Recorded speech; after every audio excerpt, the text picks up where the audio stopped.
Olá, galera. Bom, nós estamos aqui na nossa sexta semana de aula em casa, as nossas APNPs, tá? Nós estamos, então, na sexta semana. Nós vamos falar um pouquinho sobre reconhecer nos textos o valor expressivo e efeito de sentido de recursos linguísticos. Bom, nós sabemos que a língua portuguesa, principalmente voltada à literatura, né, quando nós lemos algum poema ou ouvimos alguma música, nós notamos palavras diferentes ou empregadas, né, no sentido diferente do que a gente tem costume já de utilizar no nosso dia a dia. Por quê? Porque existem tipos de linguagem, vários tipos de linguagem. Nós temos o sentido denotativo. A linguagem denotativa é aquele sentido real, quando nós utilizamos a palavra no sentido real, do habitual no dia a dia. Por exemplo, minha geladeira quebrou. Nós temos a geladeira, que é um objeto. Já o sentido conotativo, ele atribui aquele mesmo ser, né, aquele mesmo objeto, um sentido figurado, um sentido que não é o sentido real dele. Por exemplo, minha namorada é uma geladeira, eu quero dizer que ela é fria, né? Que eu estou fazendo essa comparação, dando um sentido conotativo, que é um sentido figurado, diferente do sentido real. Para ficar melhor, a gente vai falar um pouquinho para entender dessas palavras, né, desse jogo de palavras, a gente vai falar das figuras de linguagem. As figuras de linguagem, elas têm o objetivo de tornar a linguagem mais expressiva, né, de tornar, mudar um pouco a originalidade da palavra, tomar um tom mais emotivo, tornar a palavra, de repente, fazer um jogo de palavras para tornar o texto mais engraçado, né, para jogar ali uma ironia, de repente, algo que traga uma semelhança, algo diferente do habitual, que já costumamos ver.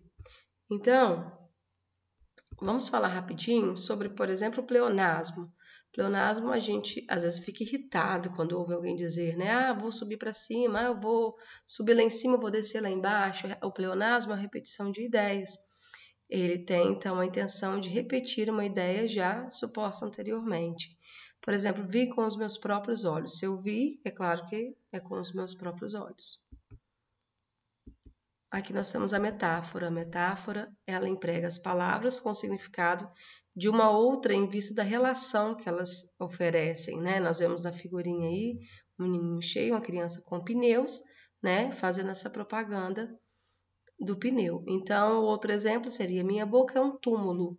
Essa rua é um verdadeiro deserto. Então, eu estou comparando, né, a minha boca é um túmulo, ou seja, dela não sai nada. A ironia, ela é utilizada com sentido diferente, né? Ou melhor, um sentido oposto do que a gente costuma dizer. Por exemplo, eu vou fazer uma contradição, de repente, para jogar um humor, né? Para tornar a minha leitura mais engraçada. Ele correu tão rápido quanto uma tartaruga.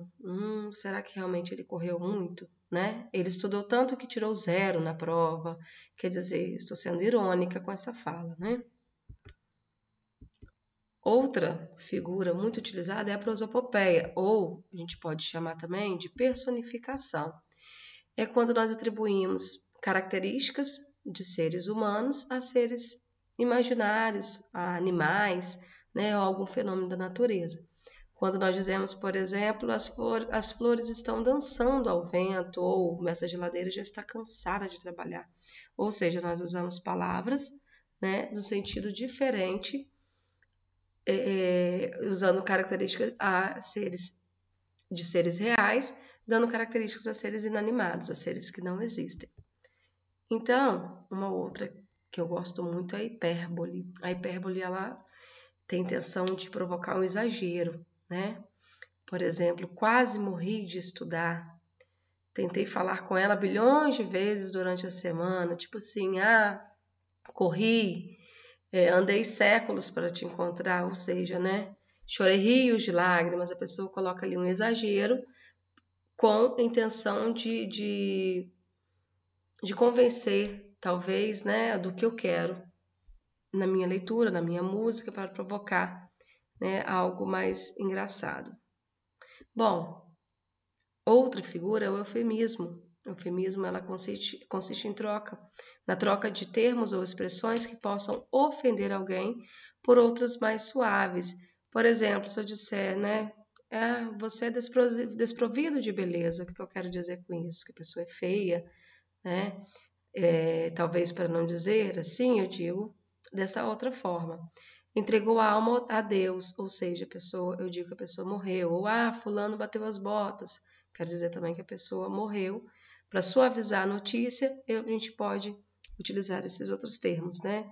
Fazendo uso da figura de linguagem, eufemismo. Bom, é isso aí, galera. Só mesmo para facilitar um pouquinho, para ajudar, né? Na resolução das atividades e para dizer para vocês que eu estou aqui, tá bom? No que precisar, quando precisarem, podem contar comigo, tá? Um recadinho que eu deixo para vocês é este, né? O estudo alimenta a mente. Um beijo super carinhoso para todos e quero dizer que em breve, se Deus quiser, estaremos juntos, tá bom? Beijão, fiquem com Deus.